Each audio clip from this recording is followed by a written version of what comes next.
Everyone. Good On morning. behalf of Florida Spiritist Federation and Conscious Living Spiritist Group, we are very grateful for being here this morning to listen about this wonderful topic, Joanna de Ângelis' approach to death. And this morning, we're going to have a great speaker, Suzana Simões. But before we start, before I introduce you her, we're going to listen a short prayer. So let's elevate our thoughts to God, our Father, Jesus, our Master, and the good Spirit responsible for this meeting. We ask you, God, to open our minds and hearts to understand the lesson of this morning, to inspire our great speaker, for her to bring with clarity the results of her studies and helping us to understand and being able to use these lessons in our everyday life. In your name, God, and Jesus, and the good spirits, our meeting is open now. So be it. Okay, my friends, it's a great pleasure to have this morning Suzana Simões. She's a great contributor for the Spiritist movement, not only in Florida, but in the other states in this beautiful country. And today she's going to talk about Approach to Death by Joanna de Ângelis. Suzana Simões is also the co-founder of the Conscious Living Spiritist Group. So with great honor, I'll introduce you, Suzana.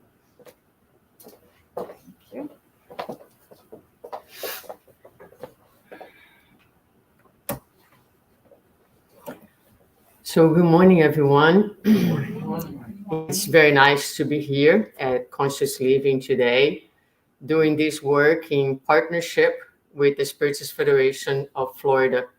I would like to welcome every and each one of you who are here that I'm seeing right now in front of me, as well as everyone who is following us from home concurrently, or that will be watching this presentation later at a later time. I would like to say a few words about this work. I was inspired and moved to do a study around the topic of death 2 years ago when my father passed away. So this work is in loving memory of my own dad. And today we will be sharing with you the first part of what it will be a series of talks around the topic of death and life. And I have identified in the books that I have at home from Joanna de Ângelis, I think, I didn't count, but I think I have about 25 or 30 books in my personal library. And in going through them, I have so far identified the topic of death, immortality, in 20 of those books. What I bring you today is my first research in the first 10 books. So I have 10 sitting on top of my desk that I will be researching, reading, studying, and adding information to this work. From the first 10 books that I have researched the topic, we have in English the following ones: Plenitude, Life Challenges and Solutions, Times of Health and Consciousness, and Glorious Days. So you will see references that I bring today that don't have the name of the book because the book is not yet available in English. But those are the ones that are part of this first uh, talk that we are doing here today. And they are available for purchase at Amazon as well as at the website of Leal Publisher. And I highly, highly recommend that you visit those sites and purchase these books. They have outstanding messages of life for all of us and hope.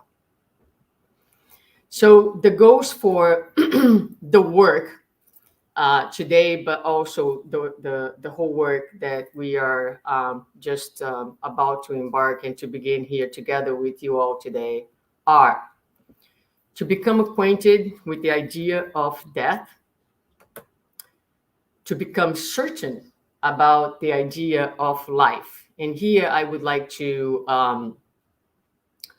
highlight something. You see the word life throughout the presentation, sometimes with capital L and sometimes with the small l.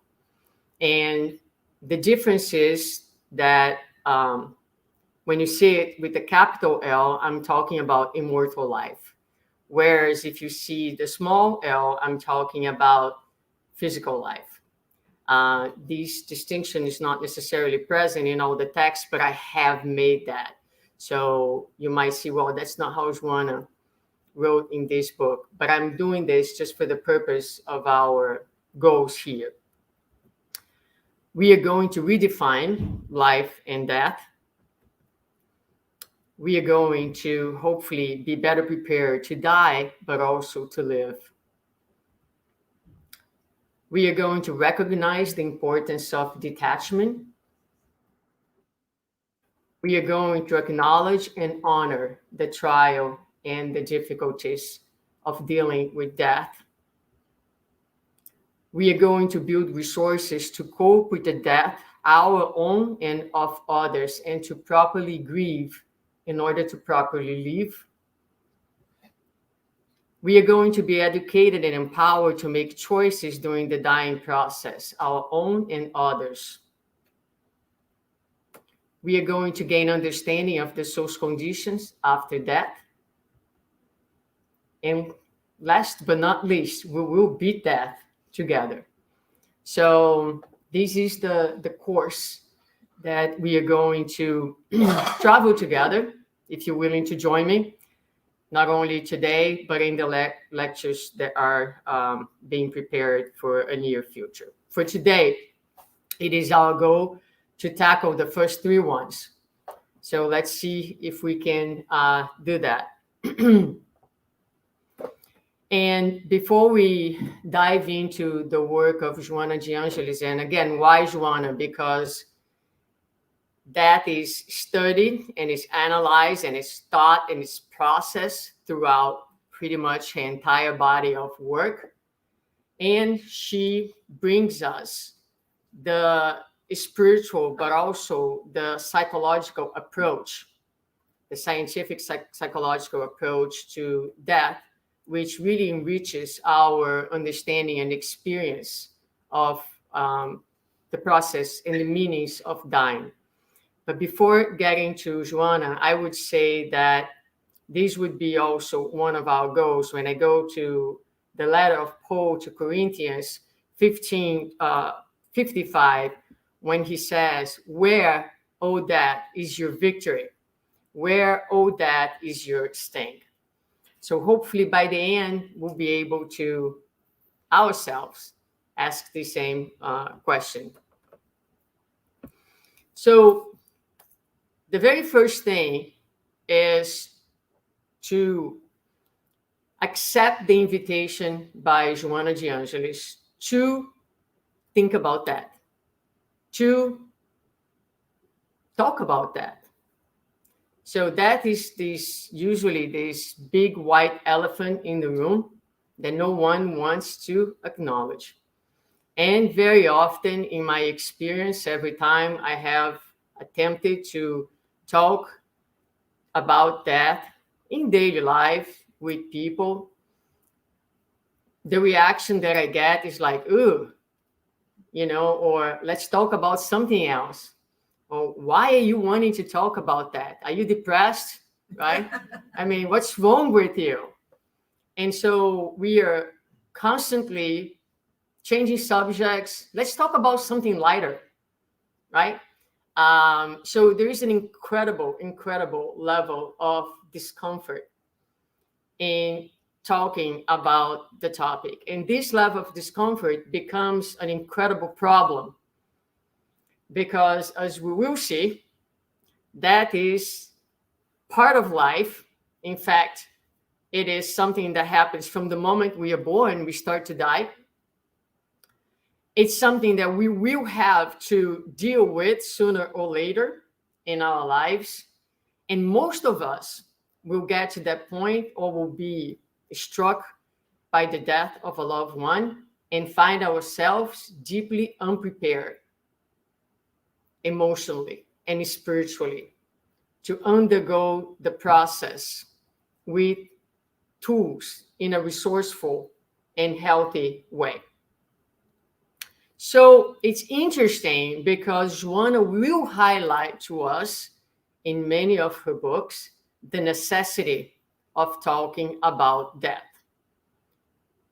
So here is some of her invitation for us. Meditate on the transience of the organic car, its continuous transformations, its wear and tear as you move in it. And you will be induced to think about what will occur after the biological phenomenon of your death or cell breakdown. Just simple ideas, right? We look at ourselves, we look at our physical bodies, especially when we are very healthy, and we are oblivious to the fact that within us, there is so much life, there is so much movement, there is so much transformation going on each and every minute. There is so much wear and tear, destructions. There is the vital principle that's kind of going away naturally as we are using it. And there is a number of phenomena that goes on each and every minute that we don't get to witness with our physical eyes, but nevertheless, they are happening. They are there. So to think about this, to be conscious of these transformations, I mean, as we go to, I don't know, 50 for sure, we definitely start feeling the wear and tear on the physical body. And more often than not, we deal with it. We experience the discomfort, but we don't go too far with it. Like, what does that truly mean, right? In the continuity of our physical life. So I would like to warn you that I should have done that in the very beginning, that this is not a comfortable talk. So if you are highly anxious and have severe levels of discomfort, take a deep breath and hang on, because things will get better. But it does bring highlights, brings out in some people, I would say in all of us, just to a greater or lesser extent, some of our anxieties and some of our natural fears related to the topic, because we all have some level of discomfort, and that is natural. It's natural because we have within ourselves the power, the strength of the preservation instinct that pulls us, grounds us, keeps us in the physical life, and other forces that we'll get into later on, probably not today, when we talk and address the fear of death. So it's natural. It's okay. You're not an inferior being because you have some natural discomforts with the idea. It's part of being incarnated in this physical body the way we are. In another moment, she will say, it is understandable and necessary for the intelligent being to reserve time for reflection around this inexorable fatalism. Delays in the necessary reflection about death for materialists, fear or illusion hides the psychological immaturity that time will discount. It will not be because one ignores this reality that will cease to exist. The more it is analyzed and comprehended, the better for its overcoming, making it part of everyday events. So reserve time for reflection. So if I would ask you, and you don't have to answer, when is it necessarily that you reserve time in your life to think about the fact that you will not guarantee be here in this physical body forever? What are the implications of that? What does that mean to you emotionally, spiritually? How do you see your departure? What difficulties do you foresee having with the process? So if we have not taken any time to think about those things, Joanna invites you to do so. And doing so means that we are growing in terms of psychological maturity, because we are becoming spiritual adults with a greater understanding of what life is, with small l and capital L. And the entire purpose of talking, thinking, processing that is to grant us more life, is to allow us to be here, fully present, and more alive than ever. So thinking about those things, and hopefully that's one of the outcomes of this talk today and this series of talks, is to give us an opportunity to live and to be alive, much more fully, abundantly alive at any moment of our spiritual existence, whether we are inside this physical body or outside of it. So it's promising. It's a promising outcome for all of us. So, all right, so when is the appropriate time to start talking about that? And Joanna is going to answer for us when she's going to say, I love this expression, the illusion of bodily eternity. So we want to live forever inside the physical body, preferably. That would be awesome, right? The illusion of bodily eternity happens when young people transfers to old age the examination of death, or when healthy, they postpone the same reflection to the period of diseases, believing to be invulnerable to wear and degenerative phenomena of matter. They accompany the occurrence of death everywhere with other people, but they believe it will not occur to them, at least not for now, and now that lasts an indefinitely time. So who can relate to this, right? I'm too young. That is for older people. Or I'm very healthy right now. I'm too busy doing. Why should I be thinking about, a more frail moment of my life? Why should I consider those things? Why should I waste my time with those things if I can do that later on? Not knowing what later on means, right? Because later on can be tomorrow. Later on can be later today. Not that anyone should feel uneasy with these statements, but that is true. And how about the second paragraph where say, I don't want to talk about this for now. But then now never ends, right? It's a forever now.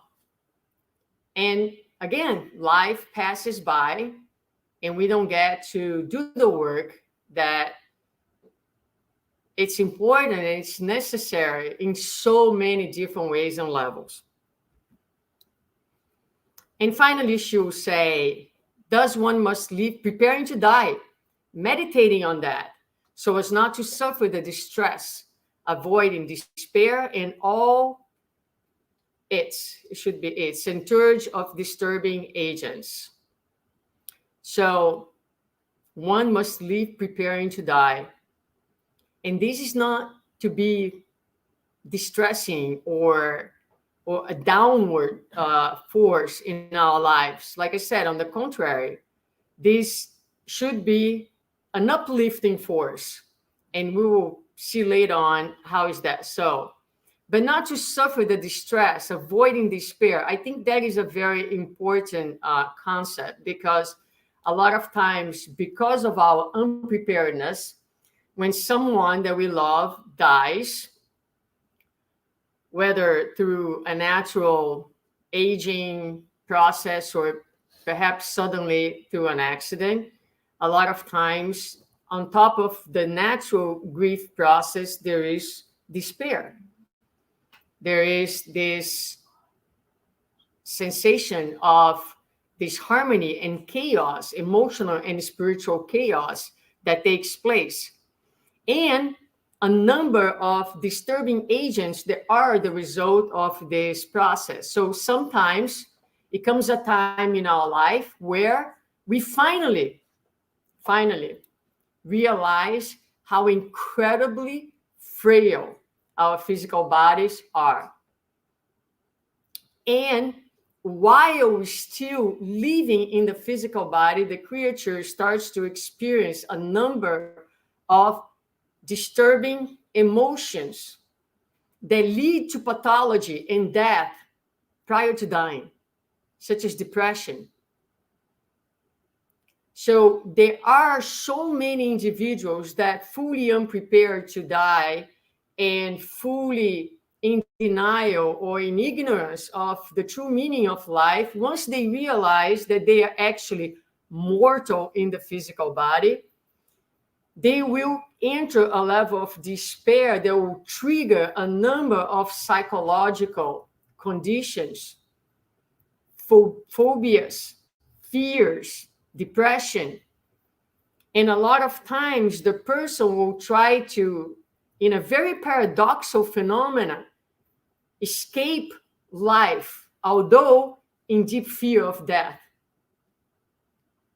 So talking about the dying process, bringing it to our consciousness, becoming acquainted to it, helps us, again, to undergo the process with all the feelings and emotions there are certainly fair to have, but without ever losing the ground or necessarily going into a level of disarray that brings different pathologies and conditions that could be otherwise avoided. So, gosh, it's really scary, this whole thing. So I entered on Google, right? Death. And these really terrified images came up on my Google search. That was like, no way, close this thing very quickly. And when we get to fear of death, we will, go deeper into these things. All these associations and images that we have with that certainly don't help us in, welcoming the natural phenomena into our lives. But, this whole conversation about the right time of dying brings up this little story that Joanna is going to share with us, where this servant, very dedicated to his master, he every day, one of his functions is every day to go to the market and buy this very special fragrance that the master really liked it a lot. And so that day was no different.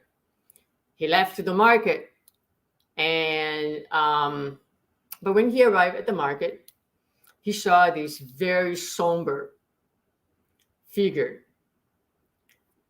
And very quickly, he realized who the figure was.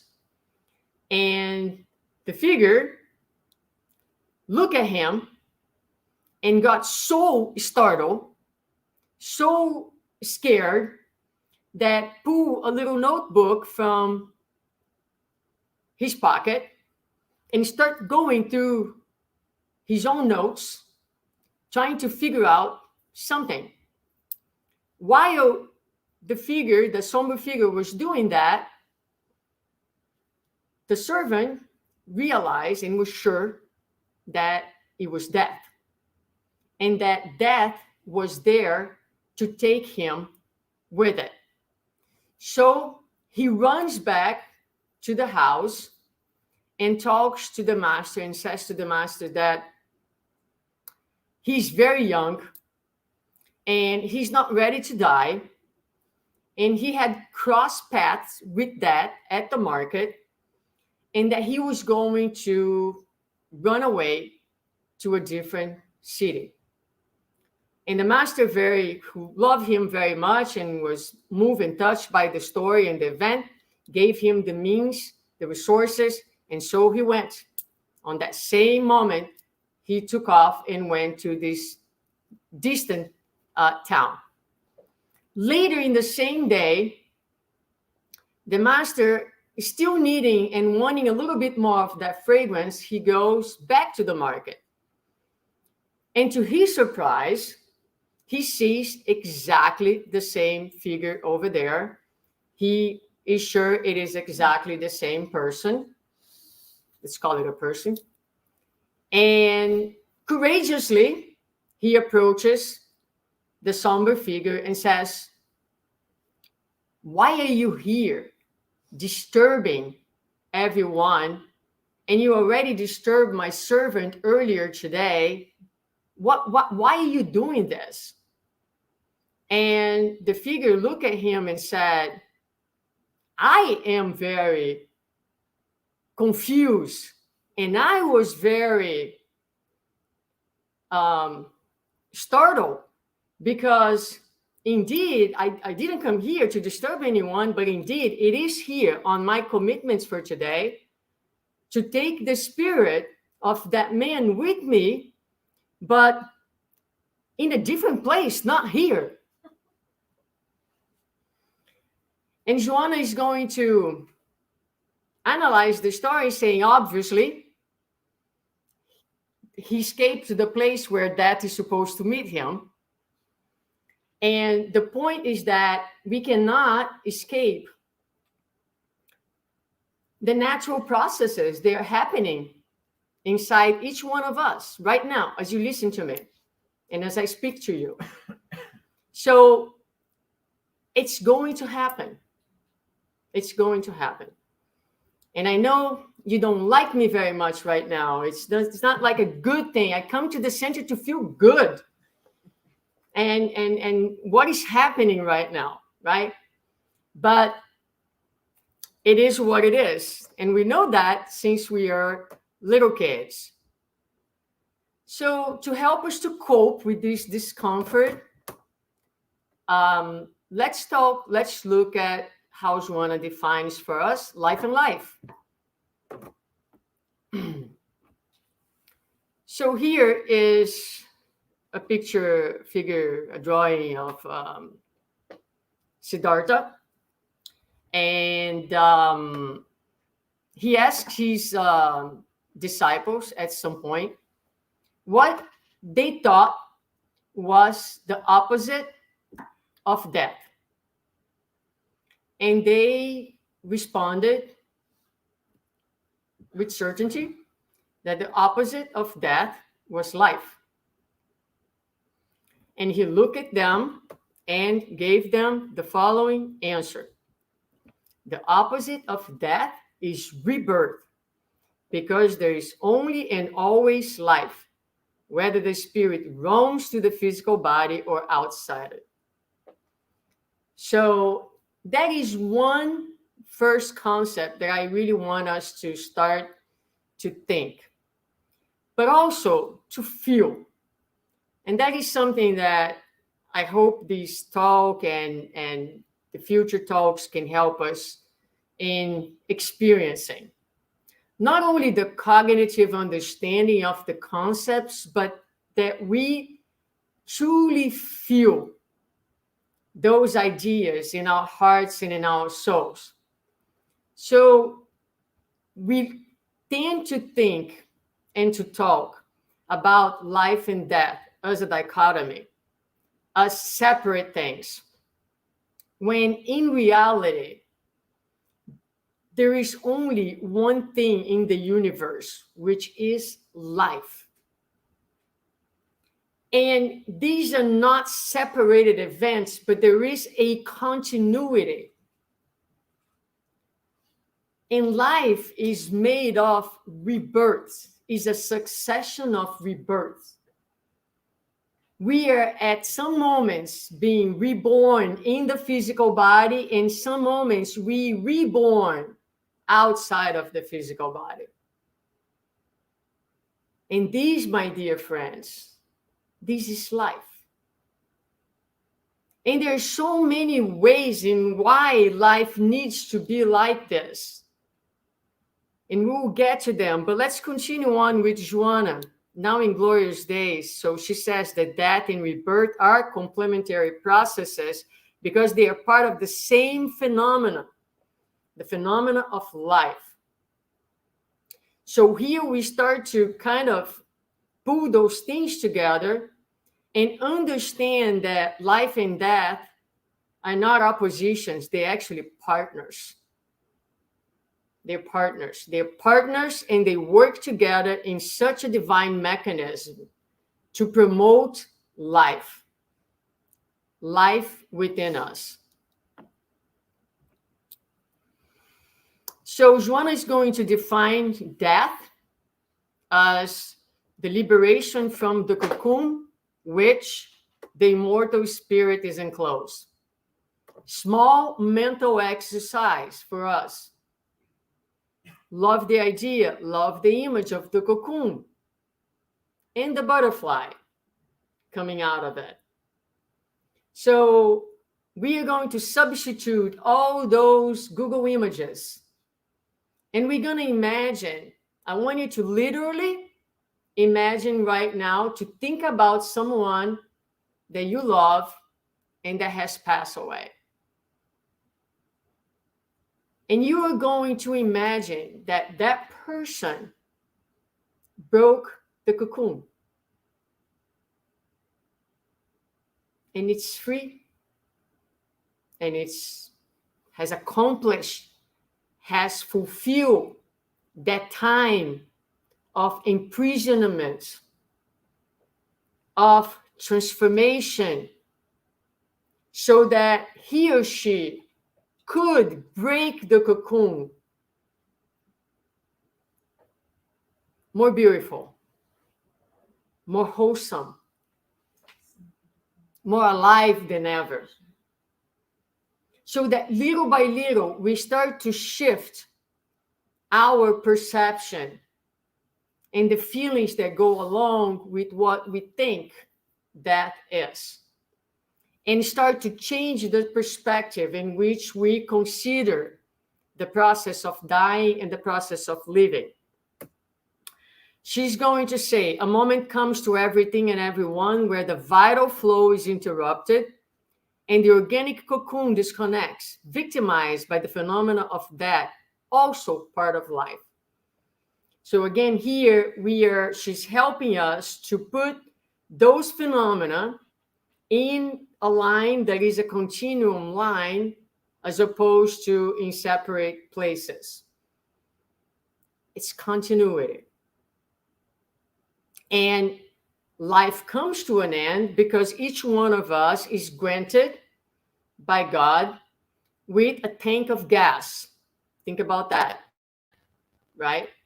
Some of us has truck tanks. Some of us have big old tanks, right? Some of us comes with lots and lots of gas to live until, like my older patient right now, probably 106, right?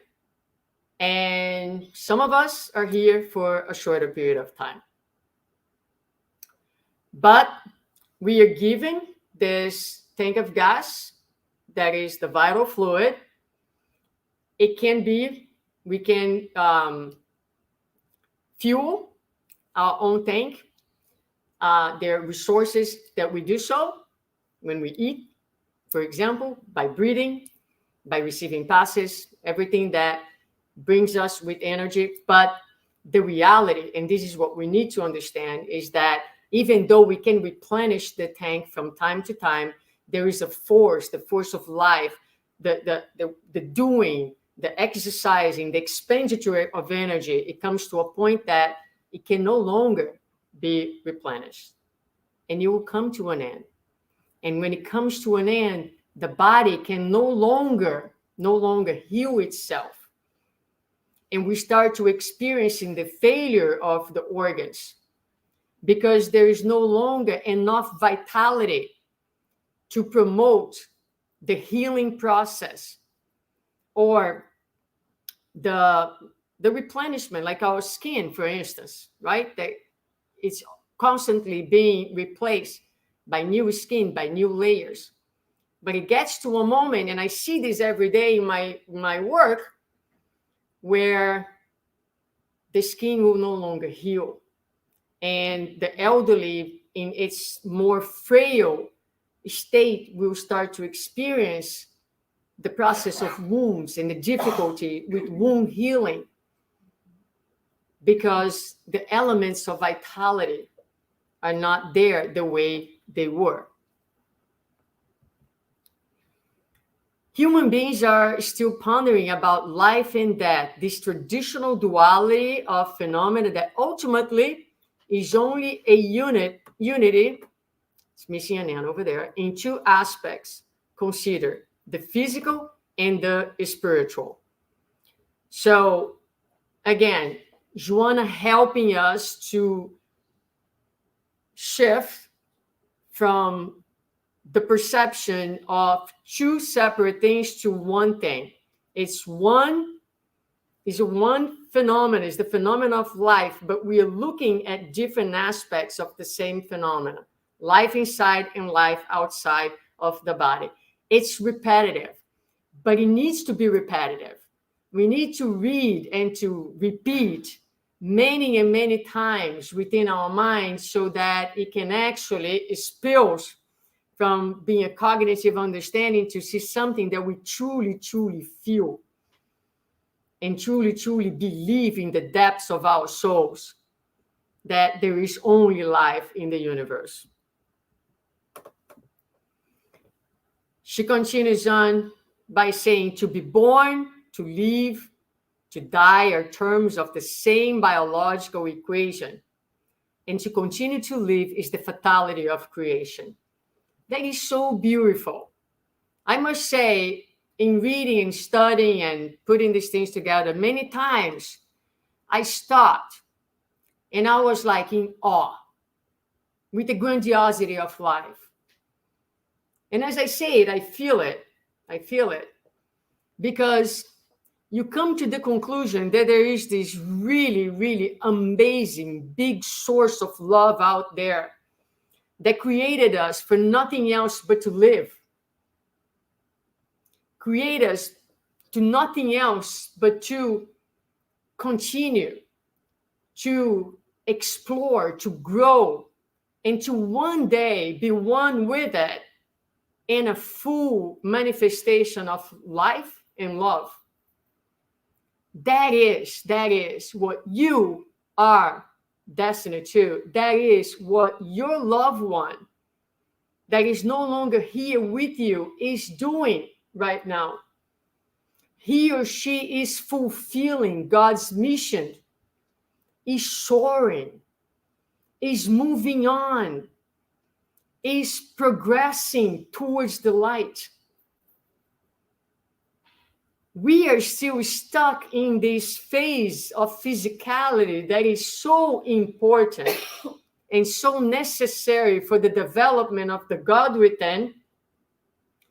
But our real state, our real life, the life where the spirit is together, the senses, the sensibility, the intelligence, the capabilities are in full expression, only happens when we are outside of the physical body.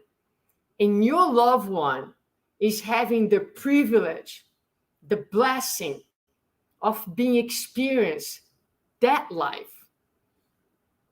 which awaits for all of us as well. No matter how much one resists or ignores the incessant biological changes, they continue to occur automatically because life is a partner of death. And this is the portico of entrance into big life. So life is a partner of death. It's a partnership. Those two processes, again, work together to propel us forward. Undoubtedly, the body you use will die. No question. You are not the clothing that is corrupted, but the spirit that commands the cellular mortar. Just as you have arisen in the physical world, you will depart from it by the imposition of carnal transformation. Before incarnating the organic vehicle, you live independent of it, and thus you will proceed after the molecular consumption. So here she brings us the idea that we pre-existed the physical body. We incarnated, and we will return to the condition that we were previous, before our incarnation. And I put in bold there that we are not the clothing that is corrupted. We're going to talk a little bit more about that in another opportunity. But how much we identify our sense of self and being with this physical body. That identification becomes an incredible problem when it's time to age and it's time to die. Because if your identity, if your sense of self, and most importantly, your sense of worth is deeply attached to something that is deteriorating each day, my dear friend, you're in trouble. And the crisis is just down the corner. We can fight to remain young in the physical body. I was watching another day something on Instagram about some wild research that's being done to keep the brain young, and some achievements have been made in this area. And thank God for science that helps us to stay here as long as we can. I work with the dying every day. And so, we, as professionals, healthcare professionals, we have our own jokes. And one of them is, it's very difficult to die today. You are trying to go and science holds you back. I mean, we are living longer and longer and not necessarily better a lot of times. And I'm looking at these folks I'm like, oh my Lord, what is it that I want for myself at the end of my life? How I want my life to be? Question, homework for you. Are you looking into extension of years, or is quality of life your priority? We'll get to that in later lectures. Hopefully everybody will be curious to hear about that.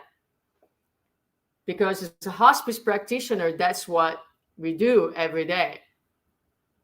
So, but again, getting back to this identification with the physical body, it's something for us to think about. It's something for us to consider as we are thinking and processing this whole idea of our mortality in the physical body. She also is going to reflect on movement, destruction, and transformation. We're going to go over, let's see, time-wise, how we're doing here. Let's go over this. I do have a few more slides after this reflection, but I'll stop. So maybe another 5 minutes, because I will give time if someone wants to make a comment or ask questions. So I will leave a little bit of time for that. I'll close with these next slides. And the purpose of today was just to start the conversation and lay some fundamental principles that can help us to think the process as we move forward. But let's look at movement. Wait, movements misspelled. I apologize. So throughout the universe, rest does not exist, since the incessant movement is the central spring of its balance.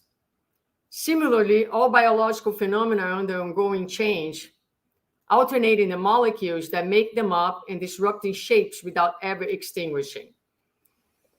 The important concept that Joanna brings us here is that everything in the universe is moving.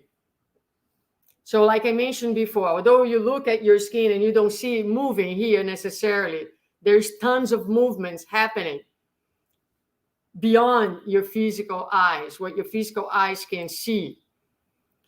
And it is precisely the movement of things that keeps the balance of the universe. Why is it important for us to think about movement as being an essential part of life and essential part of balance? Because a lot of times we want to cling to things as they are. A lot of times we want for things not to change, not to move. Or if I could just stay here with things the way they are. Well, if you stay there with things the way they are, you are dying while alive. It is precisely the movement, the change, the transformation that keeps the universe evolving and that keeps life in balance. So when we look at the deterioration of matter in front of our eyes, it's not an absolute destruction, because what happens is that matter is going to disintegrate to its most primitive elements, and those elements will recombine in the creation of new forms, of new matter, as we know and understand with our physical senses. And she's going to say, traveler of time and space, the spirit, thinking energy that is, sails the oceans of energy, dressing and undressing and lining itself from organic matter to the ministry of evolution in whose course is inscribed. Wow, how beautiful this sentence is. We are thinking energy. And we are sailing through the oceans of energy, sometimes more subtle, sometimes more dense, dressing and undressing, lining ourselves with organic matters to the ministry of evolution. This is the purpose of life. The purpose of life is evolution.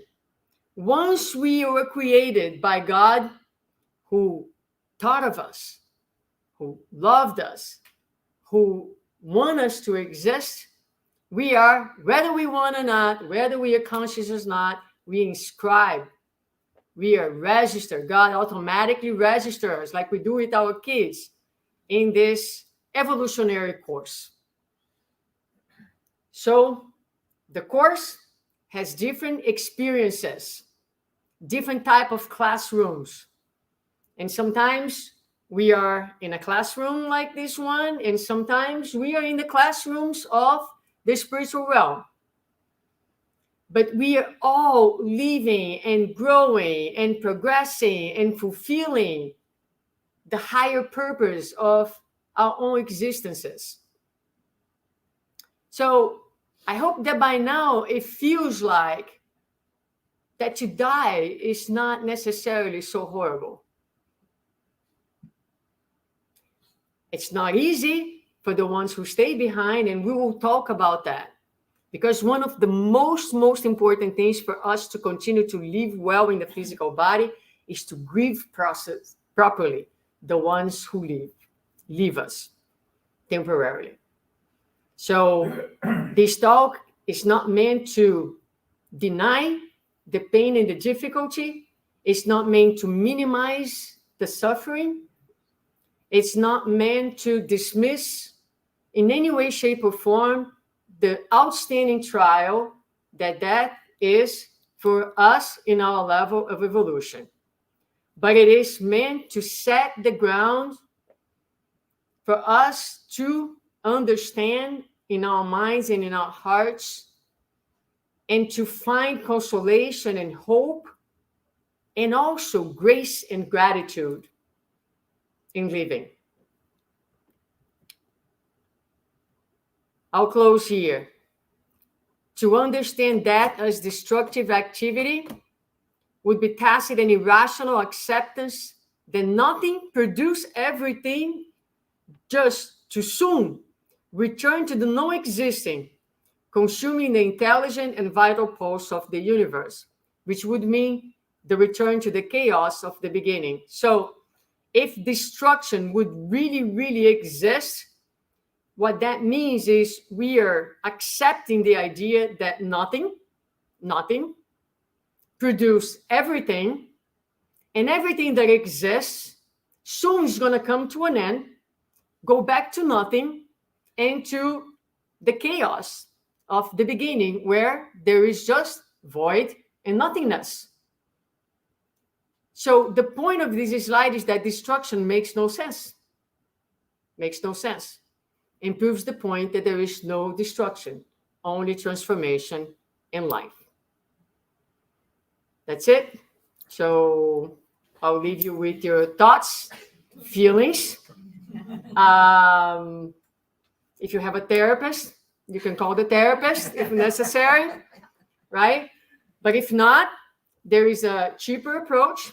Buy Joanna de Ângelis books, read them, deepen your knowledge into the subject, do your own research, talk about it with your family members, with your spouse, with your friends, because in talking, we are also processing and we are digesting all these material that ultimately, again, it's going to bring us peace, it's going to bring us health, and it's going to bring us harmony. I'll pass it on back to the Federation to see if there are any questions, and also to you guys to see who are present here with me, if anyone has any comments or any questions. Sue, I'd just like to explore a little bit more about this question of delaying death, or people who have these medical interventions, and so then the other side of the coin is, is euthanasia a possibility? I know from Spiritism that suicide, is a no-no, but there's a very fine balance between those two. What are your thoughts? Yeah, it's a very. I'm going to repeat the question here. So he's talking about the balance between prolonging life, cutting life short through euthanasia, and I guess what is the balance for how long you prolong life? How you. What's reasonable, right? Right. Okay. Yeah, tough. Very tough. I intend to have one entire lecture just to talk about that. And in this lecture, I want to bring not only the spiritist understanding, but a lot of the medical understanding today related to the dying process, which we don't find much in the spiritist literature. So I deal with people. I have a very recent case of a lady who was, I think, 93, 95 years old. She fell. She was hospitalized, and she needed to get a feeding tube. She wasn't swallowing properly. The son, very dedicated to the mother, did not accept that she was going to need a feeding tube, and she needed to go to rehab for to deal with the healing of the hip fracture. He, for love, wanted to take her home and take care of her, and so she ended up, not living. She ended up having a escaping the word in she swallowed the wrong way. And she ended up dying of respiratory insufficiency through that process. So this is a case that talks like sometimes about our attachments and our difficult in accept the deterioration of our loved ones is one side of the coin that we deal every day. There are patients who will not sign a DNR, do not resuscitate, for an elderly individual who is, again, past 90 years old, who is frail, and to whom a DNR would, for example, cause immense suffering because of the aggressiveness of the maneuver that very often leads to broken ribs, also the sternum. And when the body is naturally failing. And so at what point do you it's very tricky. So it's a little less tricky when the person is already in the natural process of dying. Sometimes when things happen early on and there is, important decisions to be made. But for now, the one thing that I want to say that I think is very important to highlight on the spiritualist perspective is that life in the body has a purpose.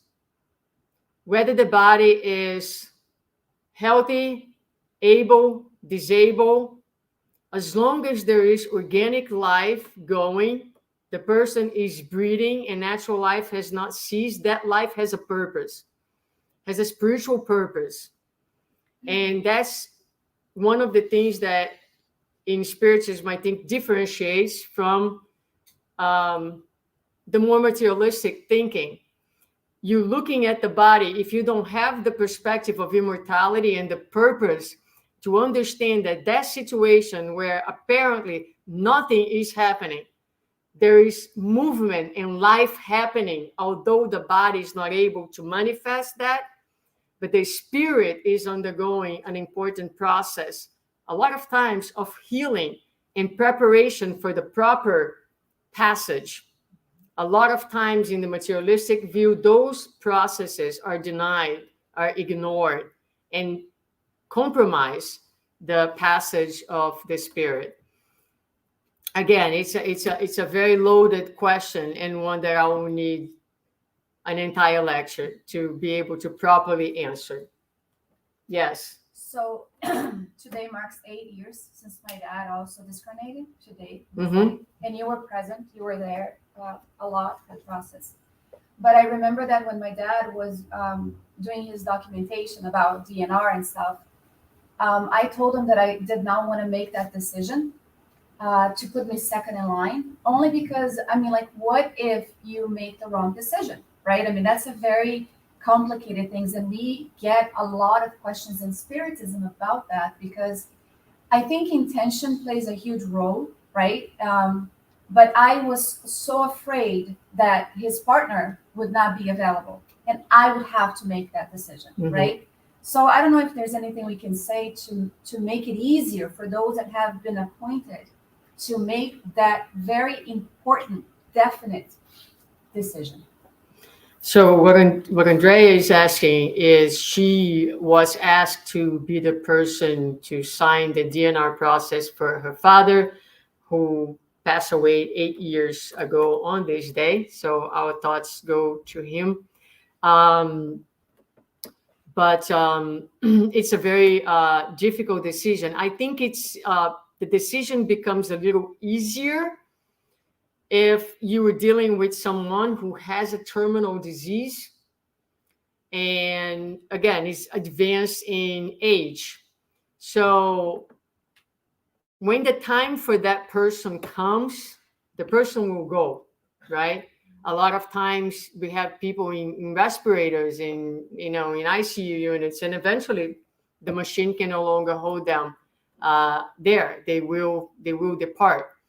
So I think that trusting God, knowing that life comes, at what cost are you going to maintain that life, the acceptance of the natural process when someone is already advanced in age. It's already like in the terminal process of a disease that is progressive, that is, there's no resolution for that disease, allows for the person to naturally go in the time that is meant for him or her to go, because if it's not meant, he or she won't go. So just being peace with that, understanding that that's the natural part of life again. It feels like I'm killing my loved one. You're not. You just allowing your loved one to fulfill the natural process and to go in a peaceful way, as opposed to being worked out and turned and flipped and whatever else they do in order to bring that heartbeat back, when life is saying it's time to go, and you can go, you can transition naturally.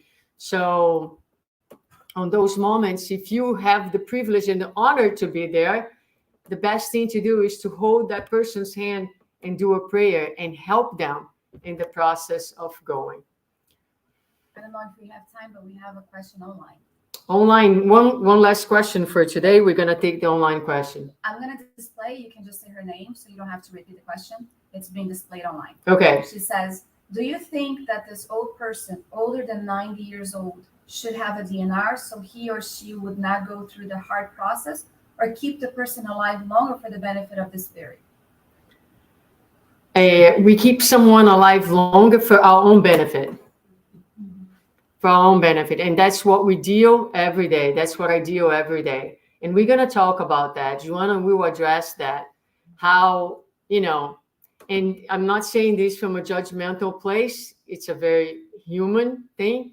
We want to keep our loved ones for ourselves. And a lot of times they are already in a body that is decaying in life, frail, non-responsive, and because of our misunderstanding and because of our own issues, we want to hold that person in a physical body that is, again, completely, it's done. It has done its role. It has fulfilled its role. But we want to keep the person. In those moments, we truly think of ourselves and not on what is the best for the other one. I know that this is hard for us to hear. It's hard for me to say. I witness that every day. Every day at work, someone's died. Every day. And every day I get to witness the family dynamics. And the worst thing that can happen, and I say this to you, if you have siblings, please sit down and talk to your siblings about what's going to happen when your parents die. So that the moment of the decisions, we see that a lot. You have 3-4 siblings.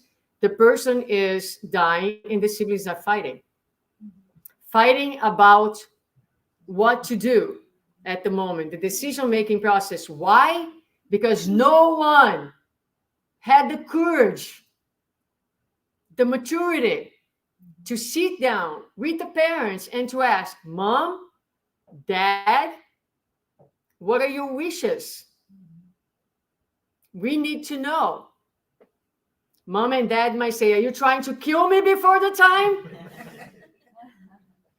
And you're going to say, no, Mom, no, Dad.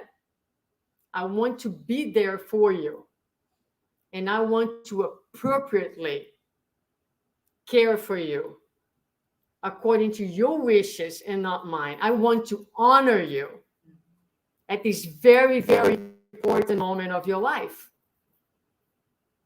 But it needs to be said. It's the biggest tragedy that I get to witness every day.